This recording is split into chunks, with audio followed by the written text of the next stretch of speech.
মমতা বন্দ্যোপাধ্যায় জাঁতা কলে পড়েছে। তার কারণ তিনি দীঘাতে জগন্নাথ মন্দির করতে চেয়েছেন। মুসলিম সমাজের পক্ষ থেকে তহা সিদ্দিকী তিনি অসন্তোষ প্রকাশ করেছেন। তিনি বলছেন আমাদের মসজিদ চাই। এখন মসজিদ করলেও মমতা বন্দ্যোপাধ্যায়ের সমস্যা, না করলেও সমস্যা। তার লাঠি খেতে হয়। উনি এই ভেবে ভেবে দুধেল গরুগুলোকে পুষছিলেন, ভাবছিলেন এরা বোধহয় দুধেল গরু, কিন্তু উনি নিজের ঘরেই নিজে কালসাপ পুষছেন। যে কালসাপগুলোকে এখন তারা বড় হচ্ছে, তারা পোষ তুলছে, তারা ফোনা ছবল তো মারবে। আর তো উনি যা করে গেছেন, ওনার কৃতকর্মের ফল ওনাকে তো উপভোগ করতেই হবে। এটাই ওনার কৃতকর্মের ফল। উনি যেদিকেই যাবেন সেদিকেই উনি ফাঁসবেন। যতক্ষণ না আমাদের নিজেদের উপর কোনো কোপ পড়ছে ততক্ষণ যেন আমরা নড়ে চড়ে বসতে পারি। এরকম একটা জায়গা হয়, সহিষ্ণু হতে গিয়ে আমাদের ধর্ম সহিষ্ণুতা শিখিয়েছে।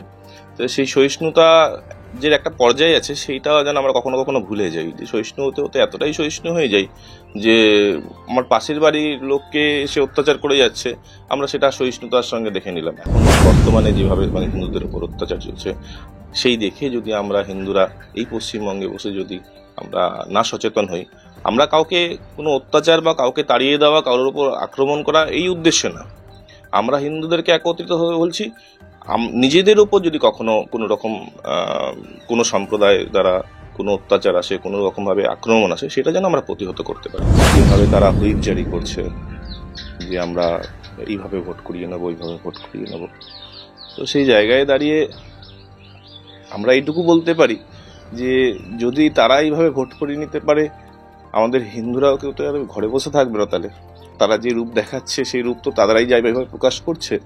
সেই জায়গাতে দাঁড়িয়ে তারা বাধ্য করছে যে হিন্দুরাও আজকে এক হবে। সম্প্রদায়ের তারা ধর্মগুরুরা তারা যেটা ফতোয়া দিচ্ছে সবাই সেটা করছে, আমরা কি সেটা করতে পারি না।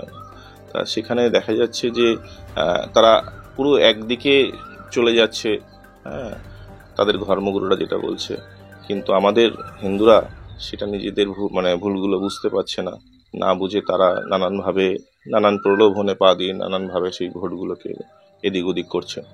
তো সেটার জন্য শুভেন্দুবাবু হয়তো বলছেন যাতে একদিকে হলে অন্তত হিন্দুত্ববাদী সংগঠনগুলো শক্তিশালী হয়, এবং হিন্দুত্ববাদী সংগঠনগুলো শক্তিশালী হলে তাহলে পশ্চিমবঙ্গের হালটা অন্তত বাংলাদেশ হবে না। একটা সম্প্রদায় তারা নিজেদেরকে অল্প বলে বলে এত বৃহৎ রূপ নিচ্ছে, এমন বৃহৎ আচরণগুলো করছে, এমন বৃহৎ ঘটনাগুলো ঘটাচ্ছে, যেটা হয়তো একটা এত কিছু সমস্যার মধ্যে এটা একটা বড় সমস্যা। তো এই সমস্যা থেকে যদি না আমরা সমাধান বের করতে পারি, তাহলে কিন্তু আমাদের হয়তো যেমন এই যে আমার পূর্বসূরির পূর্ববঙ্গে ছিল, শুনেছিলাম সেখানে নাকি অনেক কিছু ছিল, তো সেই সব ছেড়ে আমাদের পুরুষদের আসতে হয়েছে এই বাংলায়। আবার এই সব ছেড়ে হয়তো আবার এখান থেকে চলে যেতে হবে অন্য কোনো রাজ্যে। শাস্ত্রে একটা কথা আছে যে দান করতে হয় যোগ্য পাত্রে, নয়তো অযোগ্য পাত্রে দান করলে কি হয় না, সেটা পাপের সমান হয়। তাহলে আজকে আমরা যাকে ভোট দেবো সেই ভোটটা আমাদের দানের স্বরূপ, তো কারণ তাকে আমরা একটা ক্ষমতা প্রদান করছি। তো সেই ক্ষমতা যখন তাকে প্রদান করছি, সে যদি সেই ক্ষমতার অপব্যবহার করে, সে যে অন্যায় করবে, সে যে অন্যায় যে পাপগুলো করবে, সে যা চুরি করবে, যা ক্ষতি করবে রাজ্যে, সেই সমস্ত পাপের ভার কিন্তু আমরা যে ভোট দিচ্ছি আমাদেরই, তার সঙ্গে সঙ্গে আমাদেরও। শাসক দলের বিধায়ক হুমায়ুন কবির তিনি বারবার এর আগে বিতর্কিত মন্তব্য করেছেন। সম্প্রতি তিনি বলেছেন যে জাতি আগে তারপর দল। তার এই বক্তব্য কি কোথাও এই যে হিন্দুদের একত্রীকরণ, যেটা বিজেপির এজেন্ডা, যেটা আরএসএস এর যারা ধারা, সেটাকে আরো সহজ করে দিল? মানুষের বিনাশকালে বিপরীত বুদ্ধি তো হয়, তো এটা হুমায়ুন কবিরের একটা বিনাশকালে বিপরীত বুদ্ধির মতন কাজ হচ্ছে। চিন্তা ভাবনা, ওনার আদর্শটা কিছুটা তো কাছ থেকে দেখেছিলাম, তো সেই থেকে যেটা মনে হয়েছিল তখন যে এরকম একজন মানুষই আমাদের মুখ্যমন্ত্রী দরকার। এবার বর্তমানে এরকম অনেককে হয়তো দেখতে পাচ্ছি যে হয়তো এরকম লোক হলে ভালো হয়, কিন্তু সেই হিসাবে এখনো সেই যে একজন উঠে আসা মানুষ সেরকম পাইনি। তবুও তার মধ্যে যদি বলতে হয়, বিরোধী দল থেকে শুভেন্দু অধিকারী একজন হতে পারে এরকম মানুষ, এটা মনে হয়। কোনোটাই উন্নয়ন নয়, সবটাই তোষণ। হ্যাঁ, এই তোষণ করে বাংলার কোনোদিন উন্নয়ন হবে না। তোষণ যতক্ষণ না বন্ধ হচ্ছে, তোষণ বন্ধ হয়ে তাহলে উন্নয়নের দিকে এগোবে, এবং সকলকে মিলে চলতে হবে। মিলেমিশে চললেই আমাদের বাংলার একটা আলাদা রূপ পাবে, সুন্দর রূপ। কারণ আমরা তো এখন দেখছি গুজরাট এখন সকলে মিলেমিশে চলে। গুজরাটের একটা আলাদা রূপ, হ্যাঁ, একটা সৌন্দর্য আলাদা, যে গুজরাটের কথা আমরা বারবার দাঙ্গায় তুলে নিয়ে আসি, কিন্তু আজকে সেই গুজরাটে গেলে কত সুন্দর লাগে। তো আমরা একটা গাড়ি ভাড়া করেছিলাম পুরো গুজরাট ঘোরার জন্য। আমাদের গাড়ির ড্রাইভার যিনি ছিলেন তিনি একজন মুসলিম। উনি যখনই ওনার সঙ্গে প্রথম উনি এলেন, এসেই মানে আমাদেরকে সামনে এসে আমাদেরকে বললেন ওম নমো নারায়ণ স্বামীজি, মানে আমাদের সাধুদের সঙ্গে সম্বোধন করা হয় ওম নমো নারায়ণ। তো উনি যে সেটা করলেন, হ্যাঁ, আমরা অবাক হয়ে গেলাম যে এটা কি করে সম্ভব, একজন মুসলিম এসে আমাদেরকে এসে হয়ে ওম নমো নারায়ণ। কারণ যখন শুনলাম উনি একজন মুসলিম ড্রাইভার আমাদের গাড়ি চালাবে, তখন একটু মনের ভেতরে হয়েছিল যে সারা একবার 3-4 দিন আমাদের গাড়িটা নিয়ে চলবে একটা মুসলিম ড্রাইভার, এটা মনের ভেতরে কেমন হচ্ছিল। কিন্তু যখন উনি এসে বললেন ওম নমো নারায়ণ স্বামীজি, তখন কিন্তু আমাদের মনটা গলে গেল, আমাদের আর মনেই হলো না উনি আলাদা কেউ আমাদের থেকে। তাহলে এই জায়গাটা যতক্ষণ না ঠিক হচ্ছে সুন্দরভাবে, সকলে মিলে না চলছি, ততক্ষণ কিন্তু কিছুই সুন্দর হবে না। গুজরাট আজকে একটা সুন্দর রূপ পেয়েছে কারণ এই সম্প্রীতির জায়গাটা এসছে। এই সম্প্রীতির জায়গা যতক্ষণ না পশ্চিমবঙ্গে আসছে, ততক্ষণ কিন্তু আমাদেরও সেই সুন্দর ভাবটা আসবে না। কারণ আমাদের পশ্চিমবঙ্গে এখন এমন হয়েছে, কিছু কিছু জায়গা আছে যেখানে আমাদের হিন্দুদের যেতে ভয় পায়। হ্যাঁ, এটা হবে কেন? আমরা তো সকলে পশ্চিমবঙ্গের মানুষ, সকলে পুরো রাজ্যটা আমাদের। সেটাই যদি হয়, এমন এমন ক্ষেত্র আছে, এমন পাড়া আছে, এমন শহর আছে যেখানে হিন্দুরা যেতে ভয় পায়, হিন্দুদের মেয়েরা যেতে ভয় পায়। নমস্কার, বিবিধ নিউজে আমি অমিত রয়েছি আপনাদের সঙ্গে।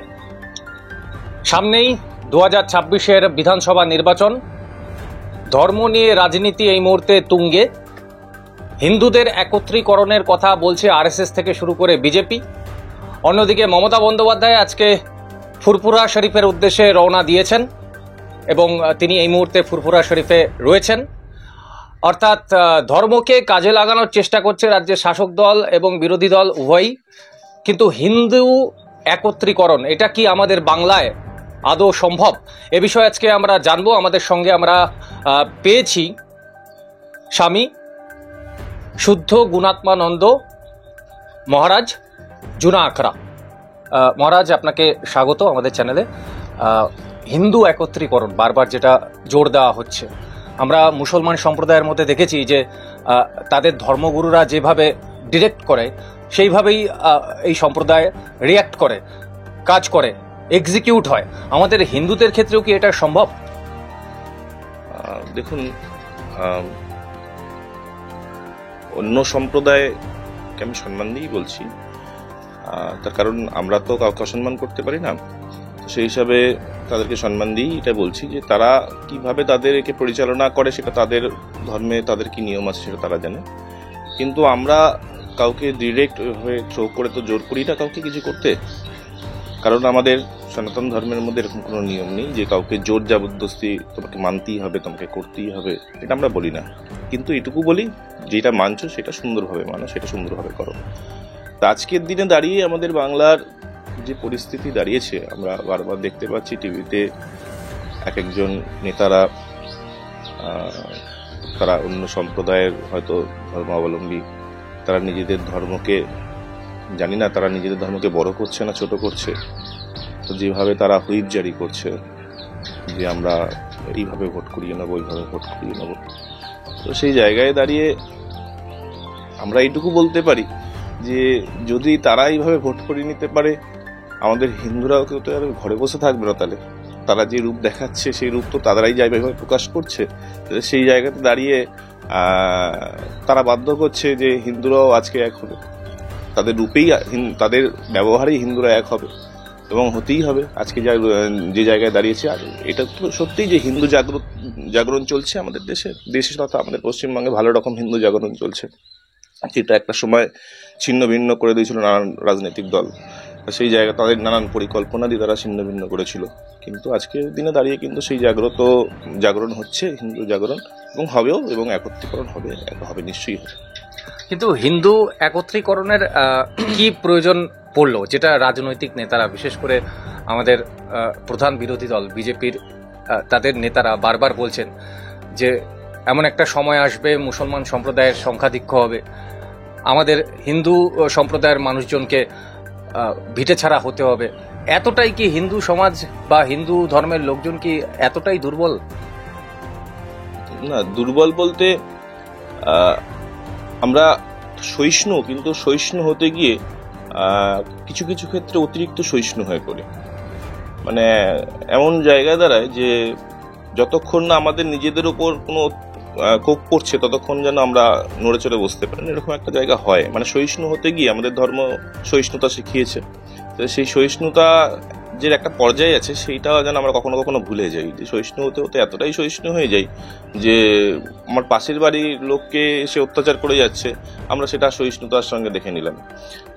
যতক্ষণ না আমার ওপর অত্যাচার হচ্ছে ততক্ষণ যেন আমার সেই সহিষ্ণুতার ঘুমটা ভাঙে না, ঠিক আছে?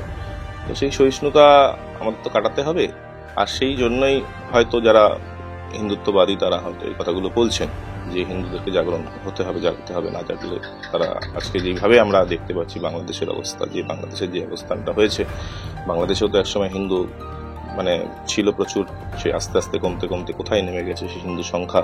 এখন বর্তমানে যেভাবে মানে হিন্দুদের উপর অত্যাচার চলছে, সেই দেখে যদি আমরা হিন্দুরা এই পশ্চিমবঙ্গে বসে যদি আমরা না সচেতন হই, আমরা কাউকে কোনো অত্যাচার বা কাউকে তাড়িয়ে দেওয়া, কারোর উপর আক্রমণ করা এই উদ্দেশ্যে না, আমরা হিন্দুদেরকে একত্রিত হয়ে বলছি নিজেদের উপর যদি কখনো কোনো রকম কোনো সম্প্রদায় দ্বারা কোনো অত্যাচার আসে, কোনো রকমভাবে আক্রমণ আসে, সেটা যেন আমরা প্রতিহত করতে পারি। এই জন্য আমরা বারবার বলছি সব একত্রীকরণের কথা বলছি। সতর্ক থাকা অবশ্যই প্রয়োজন। মুসলমান সম্প্রদায় কেন, অন্যান্য সম্প্রদায়ের মানুষও অনেক সন্ত্রাসবাদের সঙ্গে যুক্ত থাকতে দেখা গিয়েছে। সতর্কীকরণ অবশ্যই প্রয়োজন, কিন্তু ভোট বাক্সে তার প্রতিফলন ঘটানোর চেষ্টা, মানে শুভেন্দু অধিকারী, আমি একটু রাজনীতির বিষয়ে আসি, রাজ্যের প্রধান বিরোধী দলের বিরোধী দলনেতা, তিনি বলছেন আর 5% হিন্দু ভোটকে বাড়াতে হবে একত্রীকরণের জন্য, তাহলে এই রাজ্যে বিজেপি ক্ষমতায় আসা শুধুমাত্র সময়ের অপেক্ষা। কেন মানে ভোটের ক্ষেত্রে এটাকে কাজে লাগানো হচ্ছে? সতর্কীকরণ আর ভোট বাক্সে তার প্রতিফলন দুটো তো এক জিনিস নয়। না, এটা মানে যার যার রাজনীতি দলের নিজ নিজ একটা হয়তো চিন্তা ভাবনা, আর শুভেন্দুবাবুর হয়তো নিজস্ব একটা চিন্তা ভাবনা। কারণ পশ্চিমবঙ্গে যে কোনো রাজনৈতিক দল আসুক, প্রত্যেকটা সম্প্রদায়ের ভোট তাদের কাছে দরকার। কারণ রাজনীতি দল যে মানে জায়গায় গিয়ে বসবে তাকে সবাইকেই দেখতে হবে, তাকে সবাইকে নিয়েই চলতে হবে। কারণ আমরা আমাদের যিনি যশস্বী প্রধানমন্ত্রী, তিনি একটা কথা বলেন, সবকি সাথ সবকি বিকাশ। তাহলে তো নিশ্চয়ই উনি কোনো হিন্দু বা মুসলিম বা খ্রিস্টানকে উদ্দেশ্য করে বলেননি কথাটা, সারা ভারতবর্ষের প্রত্যেকটা মানুষের জন্যই বলেছেন। তো শুভেন্দুবাবু যেটা বলছেন সেটা সমর্থনযোগ্য এই জন্যই, তার কারণ হচ্ছে আমরা দেখেছি, প্রথমেই যে একটা প্রশ্ন তুমি করলে যে কোনো সম্প্রদায়ের তারা ধর্মগুরুরা তারা যেটা ফতোয়া দিচ্ছে সবাই সেটা করছে, আমরা সেটা করতে পারি না। তা সেখানে দেখা যাচ্ছে যে তারা পুরো একদিকে চলে যাচ্ছে, তাদের ধর্মগুরুরা যেটা বলছে, কিন্তু আমাদের হিন্দুরা সেটা নিজেদের মানে ভুলগুলো বুঝতে পারছে না, না বুঝে তারা নানানভাবে নানান প্রলোভনে পা দিয়ে নানানভাবে সেই ভোটগুলোকে এদিক ওদিক করছে। তো সেটার জন্য শুভেন্দু হয়তো বলছেন যাতে একদিকে হলে অন্তত হিন্দুত্ববাদী সংগঠনগুলো শক্তিশালী হয়, এবং হিন্দুত্ববাদী সংগঠনগুলো শক্তিশালী হলে তাহলে পশ্চিমবঙ্গের হালটা অন্তত বাংলাদেশ হবে না।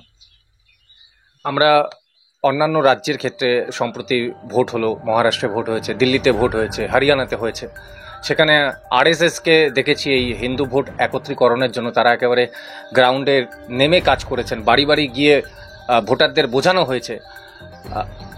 আমাদের পশ্চিমবাংলায় আপনাদের মতো ধর্মগুরুরা কি কি পরিকল্পনা নিয়েছেন এখনো পর্যন্ত এই জনসংযোগের বিষয়ে, মানুষকে বোঝাবার বিষয়ে? দেখুন, ভোটের জন্য তো কোনো পরিকল্পনা আমাদের কাছে নেই, কারণ অন্তত আমাদের মানে সংগঠন, আমাদের যে উপরের সংগঠনের যে ভোটের জন্য যে কোনো পরিকল্পনা আমাদেরকে দিয়েছেন তা তো নয়। আমরা খালি মানুষকে এটুকুনি বলি, আমাদের ভক্তদেরকে, আমাদের সার্কেলের মধ্যে যারা থাকে তাদেরকে নিয়ে আমরা এটুকুনি বোঝাই যে ভোটটা এমন জায়গায় দাও যাতে ভোটটা সঠিক কাজে লাগে। কারণ ভোট আমরা যেমন আমাদের শাস্ত্রে একটা কথা আছে যে দান করতে হয় যোগ্য পাত্রে, নয়তো অযোগ্য পাত্রে দান করলে কি হয় না, সেটা পাপের সমান হয়।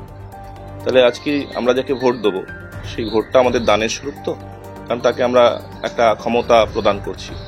তো সেই ক্ষমতা যখন তাকে প্রদান করছি, সে যদি সেই ক্ষমতার অপব্যবহার করে, সে যে অন্যায় করবে, সে যে অন্যায় যে পাপগুলো করবে, সে যা চুরি করবে, যা মানে ক্ষতি করবে রাজ্যের, সেই সমস্ত পাপের ভার কিন্তু আমরা যে ভোট দিচ্ছি আমাদেরই, তার সঙ্গে সঙ্গে আমাদেরও হবে। তাহলে আমরা যে ভোটটা দেবো, যাকে দেবো, যেন আমাদের ভোটটা যেন কোনো খারাপ ব্যক্তিকে না হয় বা খারাপ কোনো রাজনৈতিক দলকে না হয়, যেটা প্রকৃত। অন্তত আমি সনাতনী হয়ে আমি এইটুকুনি বলতে চাই যে আমি সনাতনী হয়ে এটাই বলবো যে আমি যাকে ভোট দিচ্ছি, যার উদ্দেশ্যে ভোটটা দিলাম, সে যেন সনাতনীদের জন্য চিন্তা করে, সনাতনী ভাবনা তার মধ্যে যেন থাকে। এই ধর্মকে হাতিয়ার করার চেষ্টা আমাদের পশ্চিমবঙ্গে এর আগে ছিল না, এই বিগত কয়েক বছর ধরে শুরু হয়েছে। একদিকে তৃণমূল কংগ্রেস, তাদের বিরুদ্ধে মুসলিম তুষ্টিকরণ, আবার সাম্প্রতিক সময়ে বিজেপির বিরুদ্ধে অভিযোগ উঠছে যে তারা হিন্দু তুষ্টিকরণের একটা রাস্তা বেছে নিয়েছে।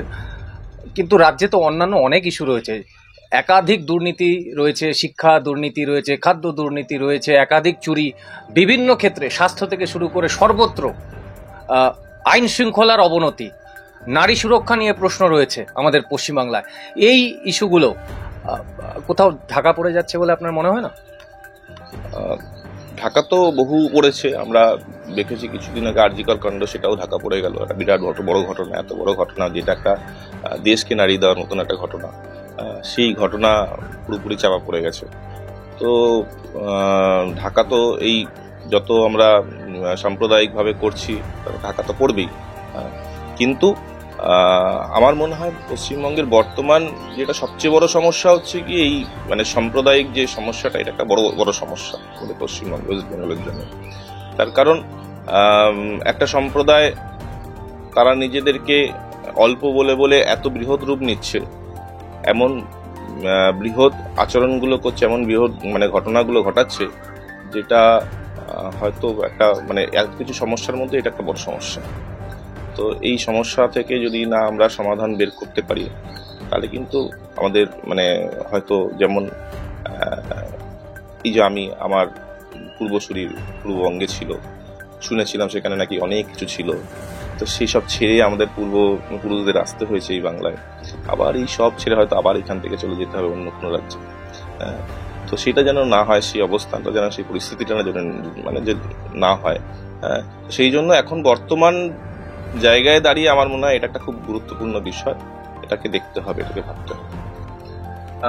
শাসক দলের বিধায়ক হুমায়ুন কবির, তিনি বারবার এর আগে বিতর্কিত মন্তব্য করেছেন। সম্প্রতি তিনি বলেছেন যে জাতি আগে তারপর দল। তার এই বক্তব্য কি কোথাও এই যে হিন্দুদের একত্রীকরণ, যেটা বিজেপির এজেন্ডা, যেটা আরএসএস এর যারা ধারা, সেটাকে আরো সহজ করে দিল? মানুষের বিনাশকালে বিপরীত বুদ্ধি তো হয়, তো এটা হুমায়ুন কবিরের একটা বিনাশকালে বিপরীত বুদ্ধির মতন কাজ হচ্ছে। মানে এটাই হচ্ছে কি আমাদের হিন্দুদের এক করার একটা সহজ মানে রাস্তা হুমায়ুন কবিরের মতন লোক বের করে দিচ্ছে, এটাই আমার মনে হয়। এতদিন মমতা বন্দ্যোপাধ্যায়কে বা মমতা বন্দ্যোপাধ্যায়ের বিরুদ্ধে বা তৃণমূল কংগ্রেসের বিরুদ্ধে আমাদের রাজ্যের বিরোধী দলগুলো যে ইস্যু তৈরি করে লড়াই করছিল, চুরি দুর্নীতি, কোনো কাজ হয়নি। বিগত ভোটগুলোতে তার কোনো ছাপ পড়েনি। কিন্তু এখন ধর্মকে হাতিয়ার করেছে উভয় দলই, শাসক বিরোধী দুপক্ষই। মমতা বন্দ্যোপাধ্যায় জাঁতা কলে পড়েছে, তার কারণ তিনি দীঘাতে জগন্নাথ মন্দির করতে চেয়েছেন। মুসলিম সমাজের পক্ষ থেকে তহা সিদ্দিকী তিনি অসন্তোষ প্রকাশ করেছেন, তিনি বলছেন আমাদের মসজিদ চাই। এখন মসজিদ করলেও মমতা বন্দ্যোপাধ্যায়ের সমস্যা, না করলেও সমস্যা, তো কি বলবেন? এটাই বিষয়টা হচ্ছে কি, মানে কোনো একটা মানে ওনার মুখ থেকে কখনো শুনেছিলাম যে দুধের গরুর মানে লাথি খেতে হয়, যে দুধ দেয় তার লাথি খেতে হয়। উনি এই ভেবে দুধের গরুগুলোকে পুষছিলেন, ভাবছিলেন এরা বোধহয় দুধের গরু, কিন্তু উনি নিজের ঘরেই নিজে মানে কালসাপ পুষছেন। যে কালসাপগুলোকে এখন তারা বড় হচ্ছে, তারা ফোঁস তুলছে, তারা ফোনা ছোবল তো মারবে। আর তো মানে উনি যা করে গেছেন, ওনার কৃতকর্মের ফল ওনাকে তো উপভোগ করতেই হবে, এটাই ওনার কৃতকর্মের ফল। উনি যেদিকেই যাবেন সেদিকেই উনি ফাঁসবেন, আটকাবেন সেখানে গিয়ে। উনি যদি সব দিকটা সমতার সঙ্গে দেখতেন, কারণ মমতা ব্যানার্জি একজন খুব মানে লড়াই করে উঠে আসা একজন রাজনীতিবিদ। এটা আমরা তো আজ থেকে দেখছি না, বহুদিন থেকে দেখছি ওনার রাজনীতি, আমরা বহুদিন আগে থেকে দেখছি। তো সেই জায়গা থেকে আমি বলতে পারি যে এত মানে এরকম একজন রাজনীতিবিদ হয়েও সামান্য ক্ষমতাকে ধরে রাখার জন্য যেভাবে এই নিজের মানে জায়গাতে কালসাপগুলোকে পুষেছেন, ভাবছেন যে এই দিয়ে তিনি ভোট বৈতরণী পার হয়ে যাবেন, কিন্তু যখন সুযোগ আসবে এরা তো ঘুরিয়ে ছোবল মারবে। সেটাই হচ্ছে, সেটা হবে। আমাদের বাংলার মানুষ বিগত কয়েক দশক ধরে শাসক দেখেছে, আমাদের বর্তমান মুখ্যমন্ত্রীর বিরুদ্ধে তোষণের অভিযোগ ওঠে, অর্থাৎ তোষণও দেখেছে, তোষক দেখেছে। সেবক, প্রকৃত সেবক, যে সেবা করার উদ্দেশ্য নিয়ে আমাদের বাংলায় আসবে, এরকম কোনো নেতাকে কি আপনি এই মুহূর্তে দেখতে পাচ্ছেন বাংলায়? সেবা করবে বলে আমার মনে হয়, মানে আমাদের বিরোধী বলুন বা আমাদের সরকারই বলুন, সেবা করার প্রথম মনোভাবটা আমি মমতা ব্যানার্জিকে খুব কাছ থেকে দেখেছি। আমি ছাত্র জীবনে প্রথম যখন মানে ছাত্র জীবনে আসি, তখন কলেজে আমি কিন্তু প্রচুরভাবে এই মমতা ব্যানার্জির দল করার জন্য মারধরও খেয়েছি। তো সেই সময় থেকে দেখেছি, ওনাকে দেখেছি, ওনার অন্য নেতাদেরকে দেখেছি। তখন কিন্তু এই মমতা ব্যানার্জির মধ্যে একটা অন্যরকম রূপ দেখেছি আমরা। তো সেই মমতা ব্যানার্জি আজকে রাজনীতির গদিতে বসে ওনার যে পরিবর্তন, সেটা মানে আমরা তো ভাবতে পারি না। মানে সে আমাদের সে একটা যেন প্রবাদ কথা যেন চলে আসে, যে যায় লঙ্কায় সে হয় রাবণ, যেন এরকম ভাবতে হয় যেন কি দেখেছিলাম কি দেখছি এখন বর্তমান। তো সেই জায়গা থেকে পশ্চিমবঙ্গে ওনার মতন স্বচ্ছ মানুষ তো কেউ ছিল না। এবার উনি এই জায়গায় গেছেন। কোন দিক থেকে বলছেন?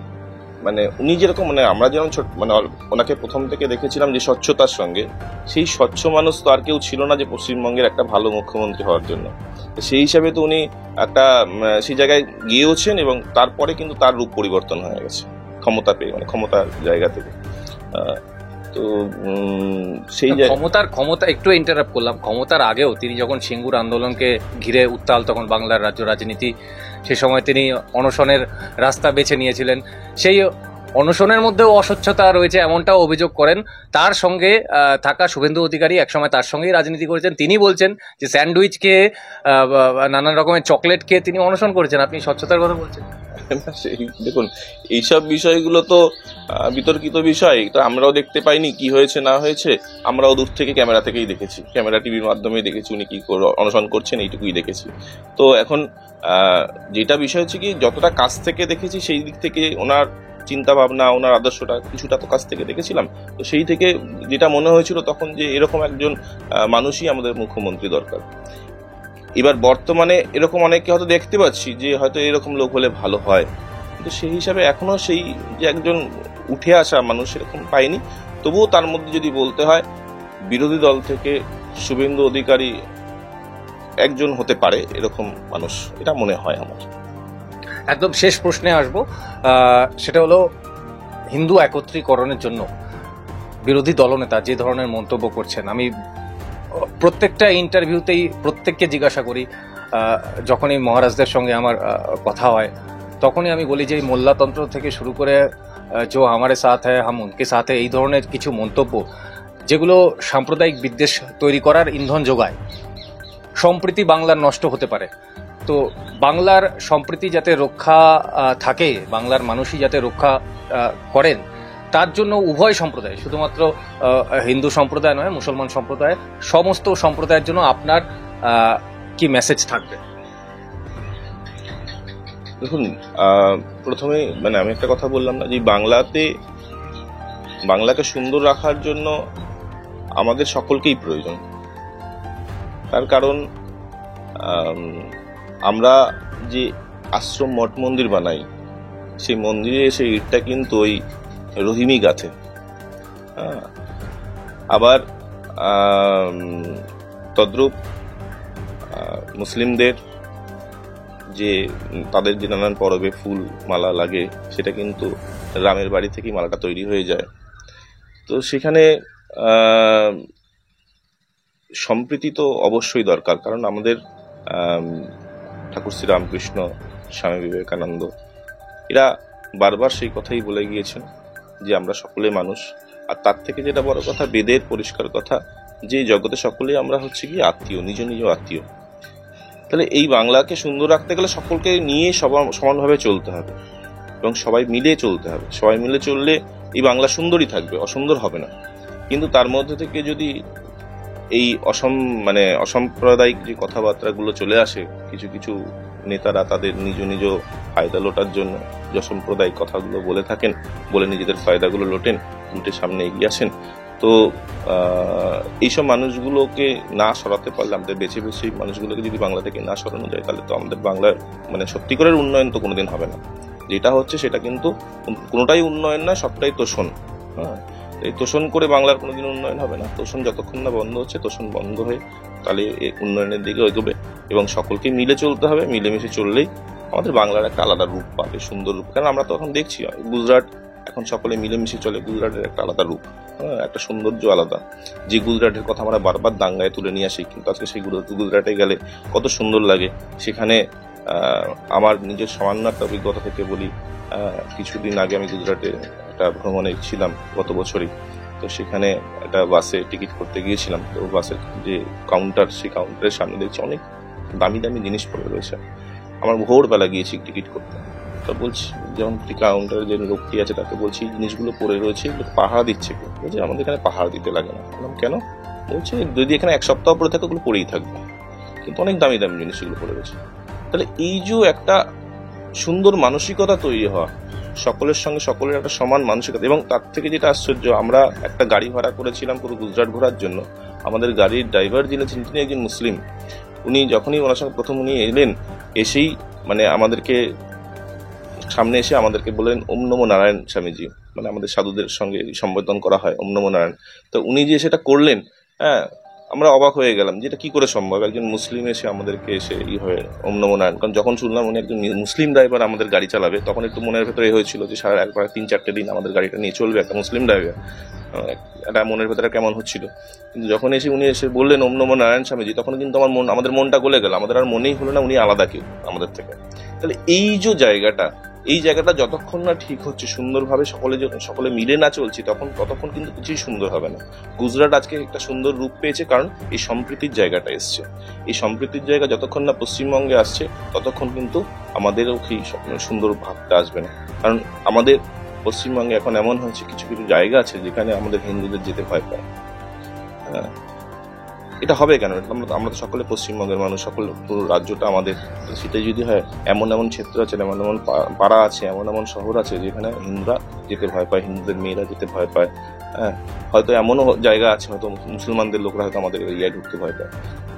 এই জিনিসটা হবে কেন? এটা হওয়া ঠিক না, আইন শৃঙ্খলার জন্য। হ্যাঁ, তো এই আইন শৃঙ্খলা এটা তো সম্পূর্ণ তোষণের জন্য ব্যাপারটা চলছে। আইন শৃঙ্খলা নিরপেক্ষতা যদি বজায় রাখতো, তাহলে আমাদের রাজ্যে কোনো সমস্যাই থাকতো না। একদম শেষ প্রশ্ন, এর আগেও আমি শেষ হয়েও হচ্ছে না। আপনি গুজরাতের কথা বললেন, আমি নিজে গুজরাতে থেকেছি। ওইখানকার ডেভেলপমেন্ট বলতে ইনফ্রাস্ট্রাকচার যেভাবে তৈরি করা হয়েছে, পুরো গুজরাটটাকে ন্যাশনাল হাইওয়ে দিয়ে ঘিরে ফেলা হয়েছে। পর্যাপ্ত পরিমাণ জল সরবরাহ, পর্যাপ্ত পরিমাণ বিদ্যুৎ সরবরাহ, যে সমস্ত খনিজ প্রয়োজন সমস্ত কিছু সরবরাহ। সেখানে তোলাবাজি নেই, সেখানে গুন্ডাগর্দি নেই। শিল্পের একেবারে আদর্শ পরিবেশ। যারা শিল্পপতি তারা নিজে থেকে উদ্যোগ নিয়ে সেখানে শিল্প তৈরি করছে। আমাদের পশ্চিমবাংলায় আগামী দিনে, আপনি শুভেন্দু অধিকারীর কথা বললেন, যদি বিজেপি ক্ষমতায় আসে, আপনি কি আশাবাদী যে এই শিল্পের চেহারাটা অন্তত পাল্টাবে? যেহেতু বিজেপি একটা একটা আদর্শ দল, একটা পুরনো দল, আশা করি তারা অন্যান্য রাজ্যে যেভাবে তাদের ফর্মুলাগুলোকে প্রয়োগ করছে, এই রাজ্যে যদি ক্ষমতা আসে তারা সেই ফর্মুলাই নিশ্চয়ই প্রয়োগ করবে রাজ্যের জন্য, যাতে শিল্প, স্বাস্থ্য সব দিক থেকেই ডেভেলপড হয়, উন্নত হয়। কারণ তুমি গুজরাটের কথা বললে, যেভাবে সব দিক থেকে ডেভেলপড হচ্ছে গুজরাট, সেই চেষ্টাটা পশ্চিমবঙ্গেও হবে নিশ্চয়ই।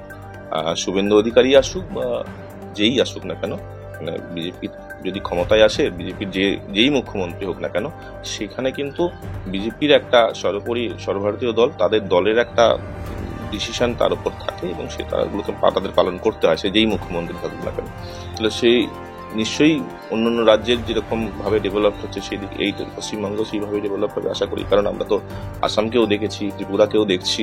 হ্যাঁ, মানে আমি মহামন্ডলেশ্বর হয়েছি জুনাগড় থেকে, আমার আসাম ত্রিপুরা সব জায়গাতে আমার দায়িত্ব আছে, কারণ সেই সব জায়গায় আমায় ঘুরতে হচ্ছে, আমাকে দেখতে হচ্ছে।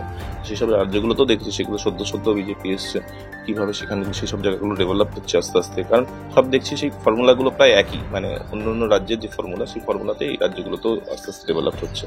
তাহলে যদি এই রাজ্যেও আসে, আশা করি সেই ফর্মুলাই চলবে। অসংখ্য ধন্যবাদ মহারাজ।